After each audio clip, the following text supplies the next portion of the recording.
குறிப்பாக ஒரு ஜனாதிபதியாக இருக்கின்ற ஒருவருடைய கட்சி என்கின்ற ரீதியில் அவர்களுக்குரிய பண பலம் என்பது இங்கே நிறைய பிரயோகிக்கப்பட்டிருக்கின்றது. இவ்வாறான ஒரு ஆட்பலம் கூட இது ஒரு மையப்படுத்தப்பட்ட ஒரு நிகழ்வாக நடைபெற்றப்பட்டது. அதற்கான ஒழுங்கமைக்கப்பட்ட பயண ஊர்திகள் போன்றவை எல்லாம் நாங்கள் காட்சிக்கு பார்க்கக்கூடியதாக இருந்தது. இருந்த பொழுதிலும் இங்கே ஏற்பட்டிருக்கின்ற மாற்றம் ஏதென்றால் ஒரு தேசிய பெரும்பான்மை கட்சி இவ்வாறான ஒரு ஒருங்கமைப்பை செய்து இவ்வாறான மக்கள் வரவை ஏற்படுத்துவதற்கான ஒரு மாற்றத்தை அங்கே விதைத்திருக்கின்றது என்பதை தவிர்க்க முடியாத உண்மை. சாதாரண மக்களுடன் கைலாக்கு கொடுக்கக்கூடியதான ஒரு நிலையை அல்லது அவர்களுக்கு கிட்டே வந்து நெருங்கி பழகக்கூடிய நிலையை போர் ஒழிந்ததன் பின்னான சூழல் அங்கே ஏற்படுத்தி இருக்கிறது. பொறுத்தவரையில அவருடைய கட்சியை பொறுத்தவரையில இப்ப எங்களுக்கு உடனே என்ன தேர்தல் முடிஞ்சு பெரும்பான்மையா வெண்ட உடனே எங்களுக்கு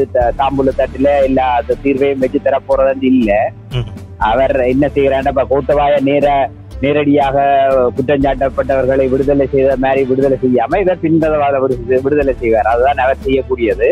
இவர் வந்தால் கொஞ்சமாவது அதிலே மாற்றங்கள் வரும், வித்தியாசங்கள் வரும், ஏதாவது ஒன்றை செய்ய முற்படுவார்கள். இவர்களும் அதை விதண்டி ஏதாவது செய்ய முற்படலாம் என்ற ஒரு நிலைமை வரும் என்றதுதான் என்னுடைய கருத்து.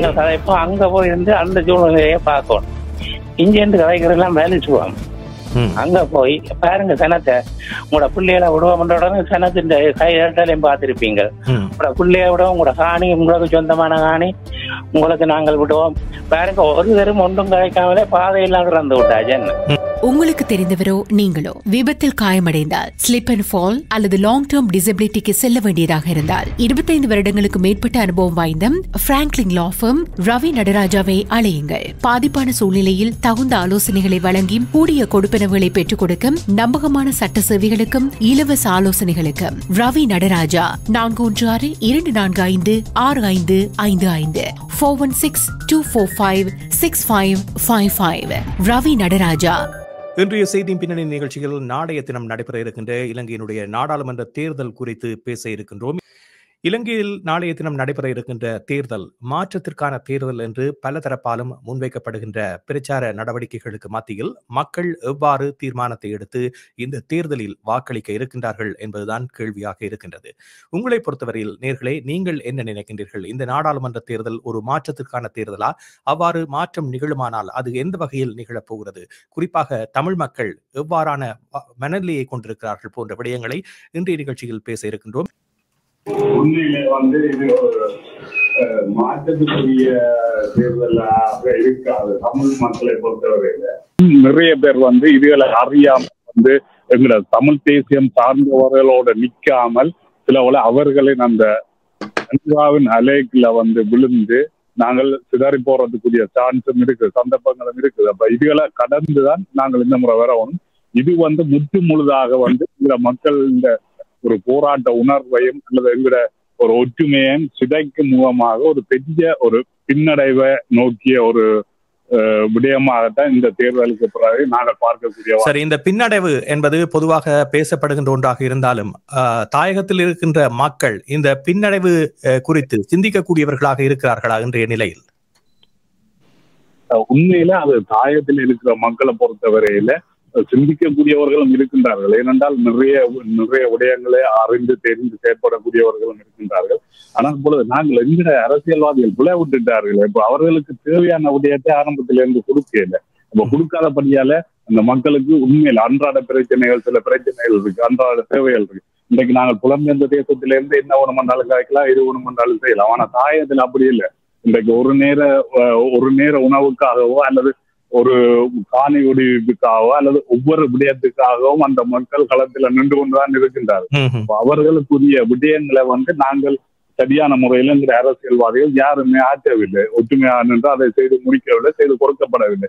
முதலில் அடிப்படையான பிரச்சனைகளை கொடுக்காமல் அடிப்படையான பிரச்சனைகளுக்கு சம நேரத்தில் நாங்கள் தீர்வு காணாமல் வேற எதையும் நகர்த்த முடியாது.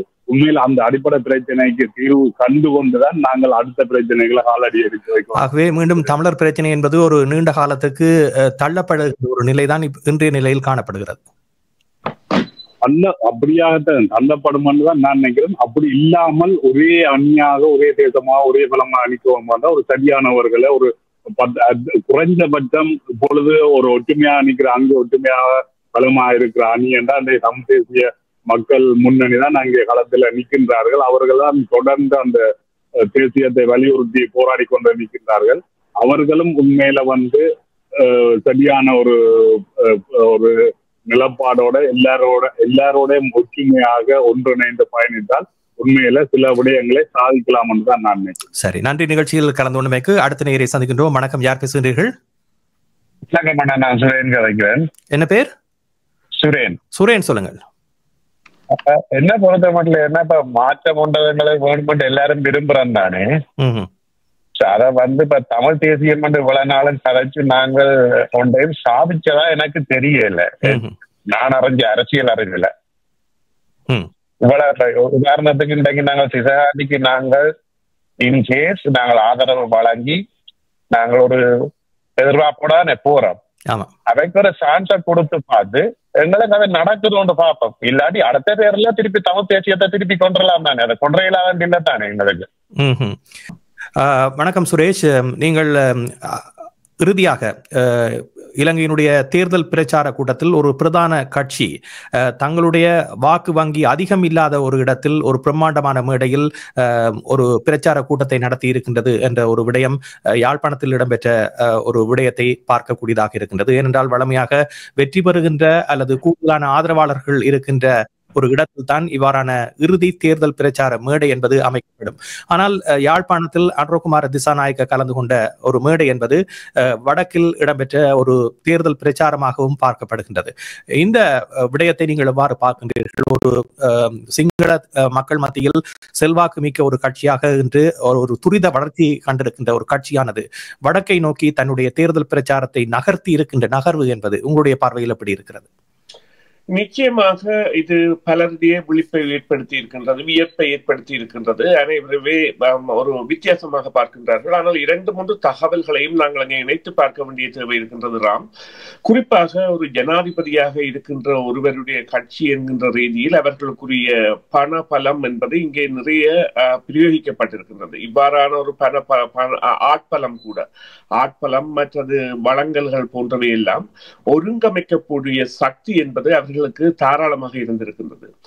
மறுபக்கமாக இப்பொழுது மத்திய ஏனைய கட்சிகள் அனைத்தும் யாழ் கிளிநொச்சி மாவட்டங்களின் அனைத்து பகுதிகளிலும் தங்களுடைய பிரச்சாரங்களை தொகுதியாக அல்லது கிராமமாக அல்லது நகரமாக மேற்கொள்கின்ற பொழுது இது ஒரு மையப்படுத்தப்பட்ட ஒரு நிகழ்வாக நடைபெற்றப்பட்டது. அதற்கான ஒழுங்கமைக்கப்பட்ட பயண ஊர்திகள் போன்றவை எல்லாம் நாங்கள் காட்சிக்கு பார்க்கக்கூடியதாக இருந்தது. இருந்த பொழுதிலும் இங்கே ஏற்பட்டிருக்கின்ற மாற்றம் ஏதென்றால் ஒரு தேசிய பெரும்பான்மை கட்சி இவ்வாறான ஒரு ஒருங்கமைப்பை செய்து இவ்வாறான மக்கள் வரவை ஏற்படுத்துவதற்கான ஒரு மாற்றத்தை அங்கே விதைத்திருக்கின்றது என்பதை தவிர்க்க முடியாத உண்மை.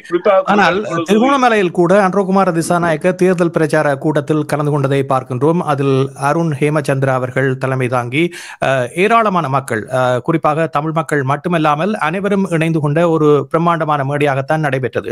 ஆகவே நீங்கள் குறிப்பிட்ட விடயத்தில் இருந்து இது சற்று மாறுதலாக இருக்கின்றது. ஏனென்றால் ஒரு இடத்தில் ஒருமிக்க கூடுவதற்கான ஒரு ஏற்பாடாக இருந்தாலும் அவர்களும் தேர்தல் பிரச்சாரங்களை வெவ்வேறு இடங்களில் நடத்தி இருக்கின்றார்கள் தானே? இல்லை, இங்கே முக்கியமான விடயம் நீங்கள் குறிப்பிட்ட அருண் ஹேமச்சந்திரா என்பவர் தலைமை வேட்பாளராக ஒரு தமிழரை திருகோணமலையில் போட்டிருக்கின்றார்கள். ஆனால் திருகோணமலையின் மாவட்ட சனத்தொகையின்படி சிங்களவர்கள் பெரும்பான்மையாகவும் தமிழர்களும் முஸ்லிம்களும் ஒரு சில ஆயிரம் தொகையில் 2ஆம் 3ஆம் இடத்திலும் இருக்கின்றார்கள். எனவே திருமலை என்பது ஒட்டுமொத்த இனக்குழுமத்தின் உறைவிடமாக மாறி இருக்கின்றது. அதாவது 3 இனமும் அங்கே இணைந்து வாழ்கின்ற பொழுதும் சிங்கள இனம் சற்று ஆயிரக்கணக்கான மக்கள் தொகை கொண்டதாகவும் மற்ற 2 இடங்களும் சில ஆயிரக்கணக்கான மக்கள் தொகையில் குறைவாகவும் இருக்கின்றது.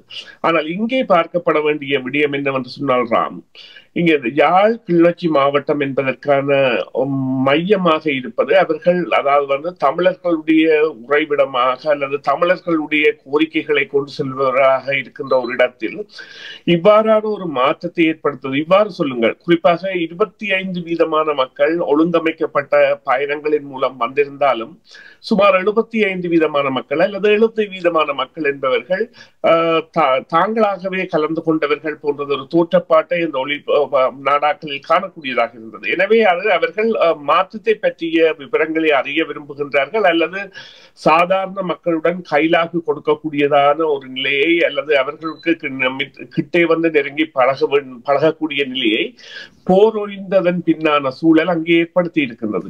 அந்த சூழ்நிலைகள் எல்லாவற்றையும் இவர்கள், நான் ஆரம்பத்திலேயே நாங்கள் எங்களுடைய நிகழ்ச்சியில் நாங்கள் கதைத்தது போல, இவர்கள் கதை சொல்லிகளாக மாறிவிட்டார்கள். இவர்கள் ஒரு பாட்டி எவ்வாறு பேரனுக்கு கதை சொல்கின்றாரோ அல்லது ஒரு தந்தை எவ்வாறு மகனுக்கு அறிவுறுத்துகின்றாரோ அல்லது ஒரு தாய் எவ்வாறு மகளுக்கு ஒரு விடயத்தை எடுத்து எம்புகிறார்களோ அது போன்ற பாணியை கையாளுகின்றார்கள். அதற்கான ஆதாரமாக இவர்களுக்கு இருப்பது, இவர்களும் ஒரு காலத்தில் போராட்ட காலத்தில் இருந்தவர்கள், இழப்புகளை சந்தித்தவர்கள் போன்ற காரணங்கள்.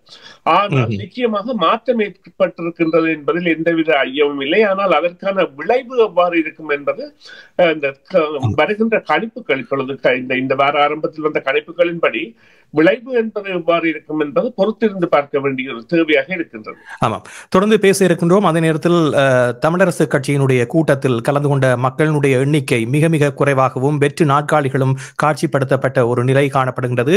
அது ஒரு பிரச்சார உத்தியாக கூட ஏனைய தமிழ் கட்சிகளினால் மேற்கொள்ளப்படக்கூடிய ஒரு சந்தர்ப்பம் இருப்பதாகவும் சொல்லப்படுகின்றது. இருந்த பொழுதிலும் ஒப்பீட்டு அளவில் பார்க்கின்ற பொழுது, ஏனைய தேர்தல்களோடு ஒப்பிடுகின்ற பொழுது தமிழரசு கட்சி பலவீனம் அடைந்திருக்கின்ற ஒரு சூழல் காணப்படுவதாகத்தான் பொதுவான கருத்துக்கள் காட்டுகின்றன. நாளை நடைபெற இருக்கின்ற நாடாளுமன்ற தேர்தல் மாற்றத்திற்கான தேர்தலாக இருக்குமா, மக்களுடைய மனநிலை எப்படி இருக்கின்றது என்பது பற்றி நேயர்களிடம் கேட்டுக்கொண்டிருக்கின்றோம். இப்பொழுது அடுத்த நேயரை சந்திக்கின்றோம். வணக்கம். வணக்கம். வணக்கம் ரசிகன். ரசிகன், சொல்லுங்கள், நீங்கள் என்ன நினைக்கின்றீர்கள் இந்த தேர்தல் பற்றி? இந்த தேர்தல் பற்றி என்னன்னு சொன்னால், இப்ப அனுரகுமார பொறுத்தவரையில, அவருடைய கட்சியை பொறுத்தவரையில இப்ப எங்களுக்கு உடனே என்ன தேர்தல் முடிஞ்சு பெரும்பான்மையா வெண்ட உடனே எங்களுக்கு தாம்பூல தட்டுல இல்ல அந்த தீர்வையும் வச்சு தர போறதுன்னு இல்ல. அவர் என்ன செய்யறாருன்னா, கோத்தபாய நேரடியாக குற்றஞ்சாட்டப்பட்டவர்களை விடுதலை செய்த மாதிரி விடுதலை செய்யாம இவர் பின்பதவாத விடுதலை செய்வார். அதுதான் அவர் செய்யக்கூடியது. இருந்தாலும் நான் என்ன சொல்ல வாரேன்னு சொன்னால், இப்ப முதல் இருந்த கட்சிகளை நாங்க கொண்டு வந்து சஜித்தியோ ரணிலியோ கொண்டு வந்தால் அதேதான், அந்த என்ன புதிய முந்தையில் பழைய கல்லுத்தான், அதே மாதிரியே திரும்பவும் அதே சிஸ்டம் தான். ஆனால் அதற்கான வாய்ப்பு அறவே இல்லை என்று தானே சொல்லப்படுகிறது. ஆனால் வெளிப்படையாக பார்க்கின்ற பொழுதும் அந்த அலை என்பது இல்லாத ஒரு நிலை தானே காணப்படுகிறது. அதான், அது இல்லை. அதுதான் நான் சொல்ல வாரேன். அது இல்லை, அது வரப்போவது இல்லை. இவர்கள்லாம் பெரும்பான்மையாக வரப்போகிறார்கள்.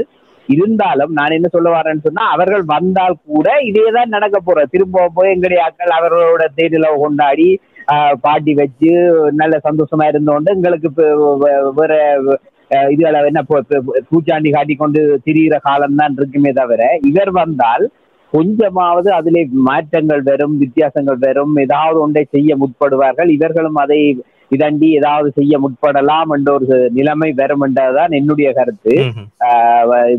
எங்கட கட்சிகளை பொறுத்தவரையில பெரும்பான்மை கிடைக்காவிட்டாலும் எங்கட கட்சிகள், இப்ப தமிழ் மக்கள் அது தேசியத்தை, நான் சொன்ன மாதிரி தேசியத்தை விரும்புகிற மக்கள் எங்கட கட்சிகளுக்கு போடுவார்கள். அதிலே கஜேந்திரகுமார் பொன்மலத்தினுடைய கட்சிக்கு மிக கூடின இதுகள் இருக்கிறது,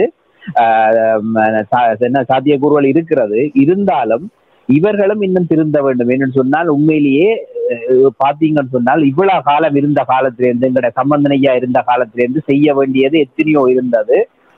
கடைசி எங்கட மக்களுடைய பசியை போக்குவாவது இவர்கள் எவ்வளவோ செய்திருக்கலாம். ஆனால் வெளிநாட்டு மக்களை நம்பி வெளிநாட்டு மக்கள் செய்யுங்கோன்னு திரிஞ்சார்களே தவிர, அந்த பாராளுமன்ற உறுப்பினர்களை வச்சு ஒரு கைது செய்யப்பட்ட என்ன இந்த சிறையில் இருக்கிற அரசியல் கைதிகளையோ அல்லது காணாமல் போன பற்றியோ பெருசாக எதுவுமே பேசாமல் சும்மா ஒரு பேச்சுக்கு 2 கதையை சொல்லி போட்டு விட்டு விட்டாங்க. நன்றி. நிகழ்ச்சியில் கலந்துமைக்கு அடுத்த நேரம் சந்திக்க போன்றோம். 4165930555. வணக்கம், யார் பேசுகின்றீர்கள்? வணக்கம், ராம் செல்லகுமார். மிகவும் நலமாக இருக்கின்றேன் செல்லகுமார், சொல்லுங்கள். நான் சொல்ற கருத்தை கேட்டுட்டு நீங்கள் இவர் அதுக்குத்தான் சப்போர்ட்னு நினைக்க கூடாது. அப்படி இல்லை, உங்களுடைய கருத்தை சொல்லுங்க, பிரச்சனை இல்லை. என்ற கருத்து என்னென்றால், நீங்க யாழ்ப்பாணத்துல நடந்த மீட்டிங்க பார்த்திருப்பீங்க. ஜனங்கள் எவ்வளவு சனம் மண் போட்டாலும் கீழே எவ்வளவு அளவுக்கு சனம் ஜனங்கள் கஷ்டங்களை அனுபவிச்சது என்ன. இங்க இருந்து கொண்டு நாங்கள் கதைப்போம், அங்க போய் இருந்து அந்த சூழ்நிலையை பார்க்கணும். இங்க இருந்து கதைக்கிறதெல்லாம் வேலைச்சுவோம். அங்க போய் பாருங்க சனத்தை, உங்களோட பிள்ளைகளை விடுவோம்ன்ற உடனே சனத்தின் கையெழுத்தாலையும் பார்த்திருப்பீங்க. உங்களோட பிள்ளைய விடுவோம், உங்களோட காணி உங்களுக்கு சொந்தமான காணி உங்களுக்கு நாங்கள் விடுவோம். பாருங்க, ஒரு தரம் ஒன்றும் கிடைக்காமலே பாதையெல்லாம் திறந்து விட்டாச்சு. என்ன ஒரு தரம் எதிர்பார்க்கல, காலமே பாக்குறோம் இல்ல பாதையெல்லாம் திறந்து பஸ்கள் எல்லாம் தன்பாட்டுல போய்கொண்டே இருக்கு. என்ன நன்றி செல்வகுமார், நல்ல விடயங்களை குறிப்பிடுகின்றீர்கள். எவ்வாறு ஜனாதிபதி மாளிகைக்கு முன்னர் இருந்த பாதை நீண்ட காலமாக இருந்து அது விளம்பரங்கள் இல்லாமல் திறக்கப்பட்டதோ அதே போன்று திடீரென இந்த பாதை திறக்கப்பட்டது. ஆனால் தமிழ் அரசியல்வாதிகள் அது தொடர்பாகவும் இப்பொழுது ஒரு பிரச்சார முனைப்பை முன்னெடுப்பதான குற்றச்சாட்டு இருக்கின்றது. இருந்த பொழுதிலும் அதற்கான அடித்தளத்தை இட்டவர்கள் அவர்கள் இந்த கோரிக்கை நீண்ட காலமாகவே இருந்து வந்திருக்கின்றது. ஆனால் அனுரகுமார் திசாநாயக்க பதவியேற்றவுடன் அது திறக்கப்பட்டிருக்கின்றது. அதுவும் விளம்பரம் படுத்தாமல் செய்த ஒரு விடயத்தை மக்கள் கூடுதலாக நினைக்கின்றார்கள் என்ற ஒரு விடயம் முன்வைக்கப்பட்டாலும் இது ஒரு உத்தியாக கையாளப்படுகின்றது. ஏனென்றால் ஒரு பொது மேடையில் இந்த விடயத்தையும் அவர்கள் குறிப்பிடுகின்ற பொழுது அது இவர்களால் தான் செய்யப்பட்டது என்பது ஒரு மறைமுகமாக தெரிவிக்கப்படுகிற ஒரு விடயமாகவும் மாறியிருக்கின்றது. இதே நேரத்தில் நாங்கள் ஆரம்பத்தில் கதைத்த விடயம், சுரேஷ், நீங்கள் இந்த சமூக வலைதளங்களில் வெளிவந்த புகைப்படங்களை பார்க்கலாம். தமிழ் அரசியல் கட்சிகளுடைய பிரச்சார கூட்டங்களில் கலந்து கொண்ட எண்ணிக்கையிலான மக்கள் என்ற விடயத்தை பார்க்கின்ற பொழுது கடந்த தேர்தல்கள் நடைபெற்ற பொழுது அதில் பிரச்சாரங்கள் முன்னெடுக்கப்பட்ட பொழுது இருந்த நிலையில் இருந்து இது ஒரு வீழ்ச்சி பாதையை நோக்கி சென்று கொண்டிருக்கின்றன.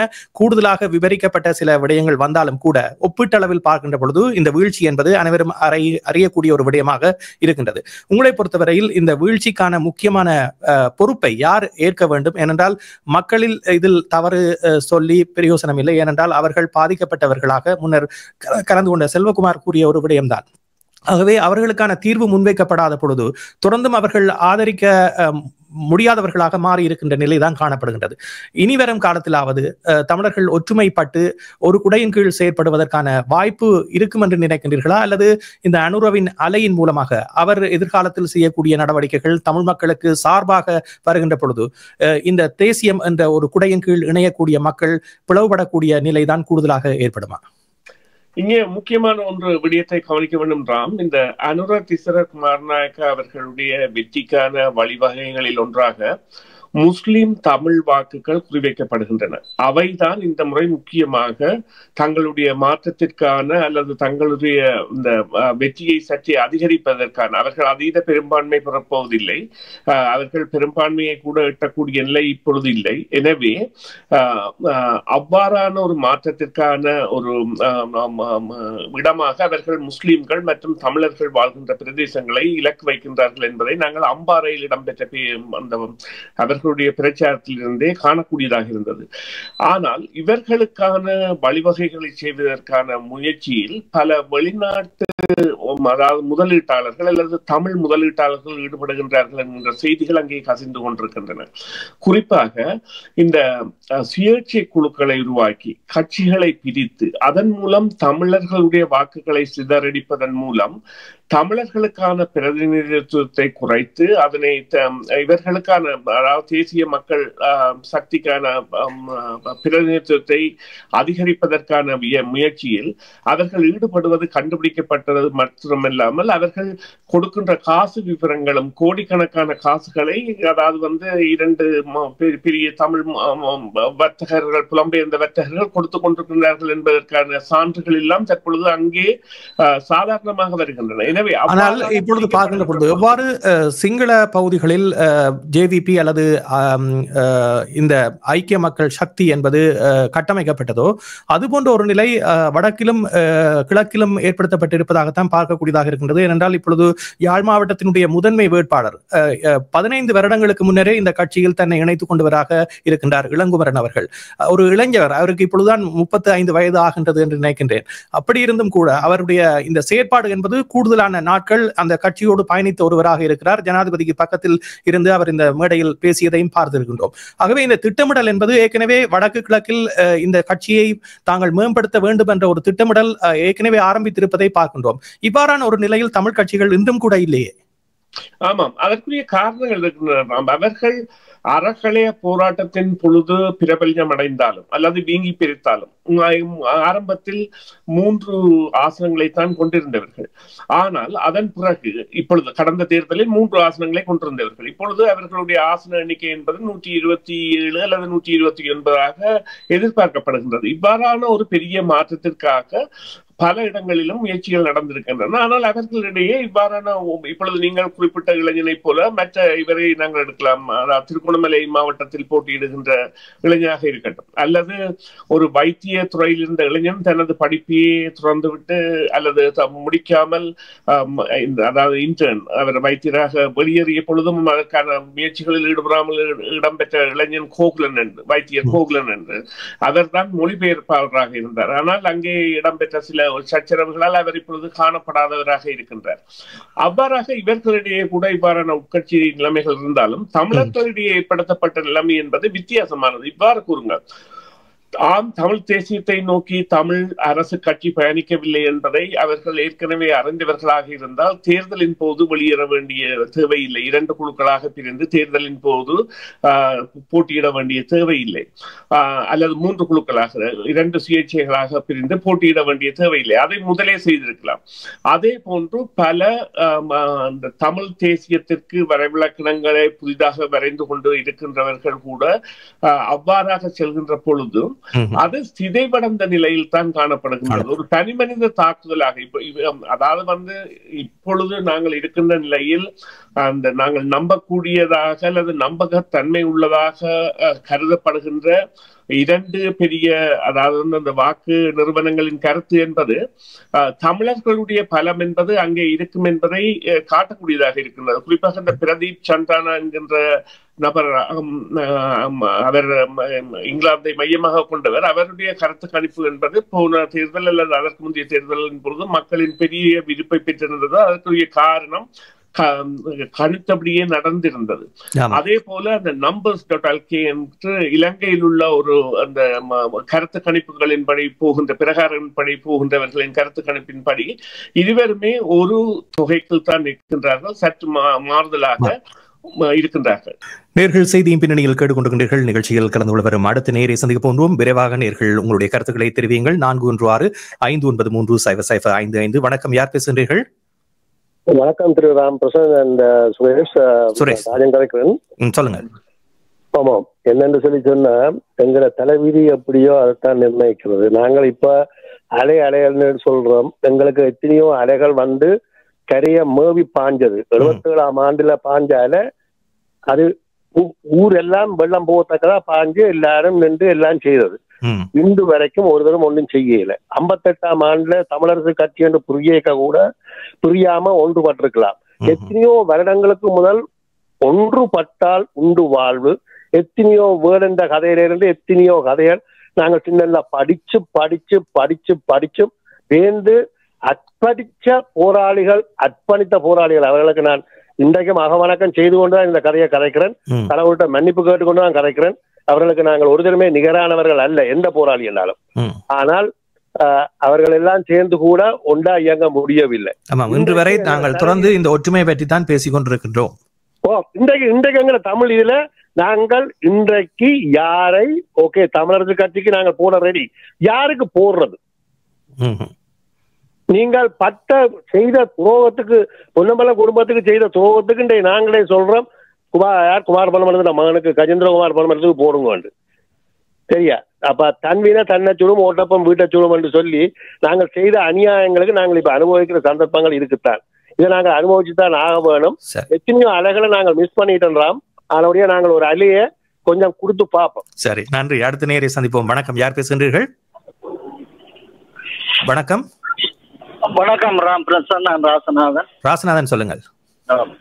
நான் சொல்லக்கூடியது என்னன்னு சொன்னால், இப்ப ஒரு நாடு கேட்டவன், ஒரு வாழ் உரிமை கேட்டவனை அடிச்சு அழிச்சு கஞ்சிக்கு இல்லாம ஆக்கி படுக்க விட்டுட்டு தட்டி எழுப்பி இந்த ரொட்டி துண்டு வந்தோடனே அவருக்காக கடவுளா தெரியுது. இந்த ரொட்டி துண்டுதான் சாலை திறப்பு, நாளைக்கு ராணுவ முகாம்கள் மூடலாம், கைதுகளை விடுபடலாம்.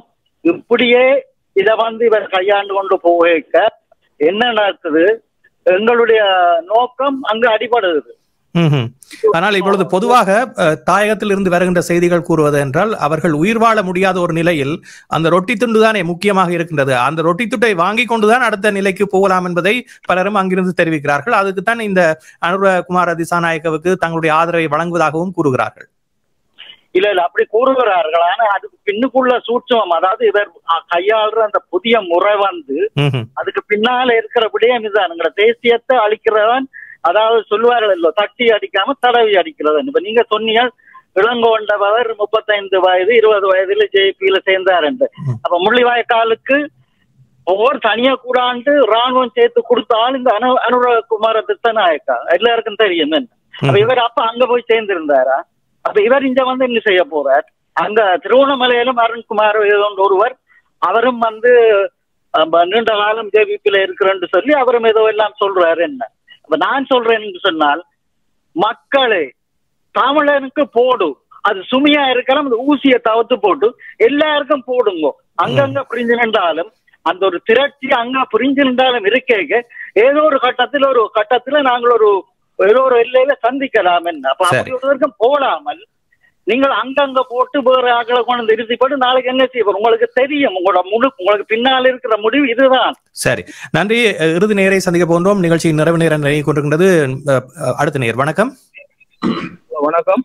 உங்களுடைய பேர் என்ன? நான் சுதா கதைக்கிறேன். சொல்லுங்கள் சுதா, நிகழ்ச்சியின் நிறைவு நேர், விரைவாக உங்களுடைய கருத்துக்களை கூறுங்கள். உண்மையிலே தமிழ் மக்களுக்கு சரியான குழப்பகரமான ஒரு தேர்தல் தான். 40 யாழ் மாவட்டத்தில் 46 உட்கட்சிகளுக்கும் வேட்பாளர்களும் இருக்கும் பொழுது உண்மையிலே மக்கள் மிகவும் குழப்ப நிலையில் இருக்கின்றார்கள் யாருக்கு வாக்களிப்பு. ஆனால் தமிழ் மக்கள் உண்மையிலேயே விடுதலை போராட்டம் தொடங்கியதிலிருந்து இன்று வரை அவர்கள் விடுதலை மூச்சை, அந்த விடுதலை வேட்கையை என்றுமே கைவிட்டதில்லை.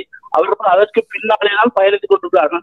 நாங்கள் பட்டினி கிடந்த பொழுதும், எங்களுடைய விளக்குகளை வீடு தெரியாத போதும், எங்களுடைய வீடுகளில் அடுப்பு எரியாத போதும் நாங்கள் விடுதலை வேட்கை என்றும் விட்டவர்கள் அல்ல எமது இனம். இந்த தடவையும் அந்த தமிழ் மக்கள் நிச்சயமாக அவர்களே பட்ட தமிழ் கட்சிகள் இருக்கின்றார்கள். உண்மையிலே தமிழ் தேசிய கூட்டமைப்பா இருக்கலாம், இல்லாட்டிக்கு தமிழ் தேசிய கூட்டமைப்பு தமிழ் தேசிய கட்சியா இருக்கலாம், தமிழ் தேசிய மக்கள் முன்னணியா இருக்கலாம், இல்லாட்டிக்கு இன்றைக்கு மாப்பிளத்தில் கூடுகிற சட்டத்தரணியா இருக்கலாம். உண்மையில பல தெரிவுகளும் தமிழ் மக்களுக்கு முன்னாலே இருக்கிறது, இல்லை என்று சொல்லவில்லை. நாங்கள் அந்த தெரிவிலே எங்களுக்கு யார் சிறந்தவர் என்று சொல்லி நாங்கள் நிச்சயமாக தெரிவிச்சோடும் தமிழ் தேசிய பாதையில பயணிப்போம். சரி, நன்றி சுதா. நிகழ்ச்சியின் நிறைவு நேரம் நெருங்கி கொண்டிருக்கிறது. ஏராளமான நேர்கள் அழைப்பில் காத்திருக்கிறீர்கள். இருந்த பொழுதிலும் நேரம் போதாமையினால் நாங்கள் இதோடு இன்றைய நிகழ்ச்சியை நிறைவுக்கு கொண்டு வர இருக்கின்றோம். நிறைவாக இது நவம்பர் மாதம் மாவீரர் நாள் அனுஷ்டிக்கப்பட இருக்கின்ற மாதமாக இருக்கின்றது. பல போராளிகளுடைய தியாகம் என்பது இந்த தங்களுடைய கனவை நிறைவேற்றுவதற்கான ஒரு பாதையை அவர்கள் ஒரு வித்தாக விட்டு சென்றிருக்கிறார்கள். இந்த நிலையில் இந்த பாதை என்பது தடமாறி போய்விடுமோ என்ற ஒரு அச்சம் பலருக்கு இருப்பதை பார்க்கின்றோம். சுரேஷ், உங்களுடைய கருத்து என்ன? இன்றைய நிகழ்ச்சியின் நிறைவில் இந்த தேர்தலில் தமிழ் இனம் தங்களுடைய பாதை மாறி போகக்கூடிய வாய்ப்புகள் இருக்கின்றனவா, அல்லது இதை ஒரு அனுரகுமார திசாநாயக்கான வாய்ப்பாக கொடுத்து தமிழ் இனம் அடுத்த தெரிவை மேற்கொள்வதற்கான ஒரு வாய்ப்பாக இதனை பயன்படுத்த வேண்டுமா? உங்களுடைய பார்வை எப்படி இருக்கிறது? இல்ல, இங்கே அனைவரும் கூறுகின்ற கருத்து தமிழர்களுக்கு வாக்களியுங்கள் என்று. ஆனால் தமிழர்களுக்கு சிதறி வாக்களித்து அதன் மூலம் எந்தவித பாராளுமன்ற அங்கத்துவமும் கிடைக்கப் போவதில்லை. அடம்பன் இதில் ஏற்கனவே வந்த அந்த நேரொரு ராஜன் என்று நினைக்கிறேன் குறிப்பிட்டது போல, இந்த அடம்பன் கொடியும் திரண்டால் மிடுக்கு என்பது போல நிச்சயமாக ஒன்றுபட்டு ஒருமித்து வாக்களிக்கின்ற பொழுதுதான் அது பாராளுமன்ற ஆசனங்களாக பிரதிநிதித்துவப்படும்.